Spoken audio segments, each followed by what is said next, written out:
இன்றைக்கி வீடியோவில் பார்த்தீங்கன்னா நான் வெஜிடபிள்ஸ் எல்லாம் 1 வீக்குக்கு தேவையான வெஜிடபிள்ஸ் எப்படி ஸ்டோர் பண்ணி வச்சிருக்கேன் அப்படின்றத பார்க்க போகிறோம். இப்போ கருணக்கிழங்கு பாருங்கள், நல்லா தோல் சீவிட்டு நல்லா வாஷ் பண்ணிட்டு பெரிய பெரிய பீசஸாக கட் பண்ணி வச்சுருக்கேன். கேபேஜும் அதே மாதிரி சின்ன சின்ன பீசஸாக கட் பண்ணி ஒரு பாக்ஸில் போட்டு க்ளோஸ் பண்ணி வச்சுட்டேன். வாழைக்காய் எப்போவுமே வந்து அந்த மேல் பகுதியும் அடிப்பகுதியும் கட் பண்ணிவிட்டு அப்படியே வச்சுருங்க. தோல் சீவினிங்கன்னா கருத்து போயிடும். பாவக்காலாம் பார்த்திங்கன்னா அதே மாதிரி மேல் பகுதி அடிப்பகுதி கட் பண்ணிவிட்டு ரெண்டாக கட் பண்ணி அது உள்ளே இருக்கிற விதையெல்லாம் எடுத்துகிட்டு வச்சுருக்கேன். இந்த மாதிரி எல்லா காய்கறிகளுமே மேல் பகுதி அடிப்பகுதி கட் பண்ணி வைக்கக்கூடிய காய்கறிகளாக இருந்தால் கண்டிப்பாக அதெல்லாம் கட் பண்ணி வைங்க. பாருங்கள், பழுக்கவே பழுக்காது. பாவக்காலாம் ஒரு 2-3 நாள்லேயே வந்து ஃப்ரிட்ஜில் வச்சுருந்தாலுமே பழுத்துரும். அந்த மாதிரி பழுக்கிறதுக்கு வாய்ப்பே கிடையாது இந்த மாதிரி கட் பண்ணி வச்சிங்கன்னா. அடுத்தது வெண்பூசணியும் எல்லோ பம்கினும் எடுத்து அதனுடைய வெண்பூசணிக்கு மட்டும் தோல் சீவிட்டு அதனுடைய விதைகள் எடுத்து வச்சுருக்கேன். ஆனால் எல்லோ பம்கினுக்கு தோல்லாம் எடுக்கல, நாங்கள் அப்படியே தான் வந்து பொரியல் பண்ணுவோன்றதுனால விதைகள் மட்டும் எடுத்துகிட்டு சின்ன சின்ன பீசஸாக கட் பண்ணி வச்சுட்டேன்.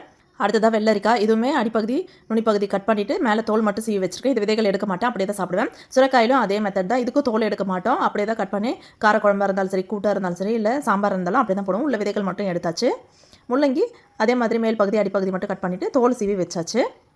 தேவைப்படும் போது என்னென்ன சைஸில் வேணுமோ அந்த மாதிரி கட் பண்ணி வச்சுக்குவோம். கொத்தவரங்காய், பீன்ஸ், அவரைக்காய் இதெல்லாம் கூட அந்த காம்பு பகுதியை வந்து நீக்கிட்டு அந்த நார் வரும் பாருங்கள், அதை எடுத்துகிட்டு வச்சிடலாம். நூக்கல் இது மேலே தோல் சீவிட்டு கட் பண்ணி வச்சுருக்கேன். அதே மாதிரி கேரட்டும் தோல் சீவிட்டு அடிப்பகுதி நுனிப்பகுதி கட் பண்ணிவிட்டு வச்சுருக்கேன்.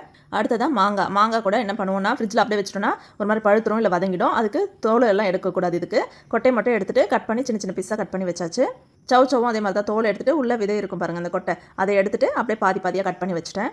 கத்திரிக்காய் நம்ம கட் பண்ணியெல்லாம் வைக்கக்கூடாது, அப்படியே பாக்ஸில் போட்டு ஸ்டோர் பண்ணியாச்சு. இதை தவிர நம்ம கொத்தமல்லி, கருவேப்பிலை, பச்சை மிளகா இதெல்லாம் கூட நம்ம பாக்ஸில் ஸ்டோர் பண்ணி வைக்கலாம். கொத்தமல்லி இதெல்லாம் வந்து வேர் பகுதியை எடுத்துகிட்டு வைக்கலாம். பச்சை மிளகாய் காம்பு எடுத்துகிட்டு வைக்கலாம். ட்ரை பண்ணி பாருங்கள்.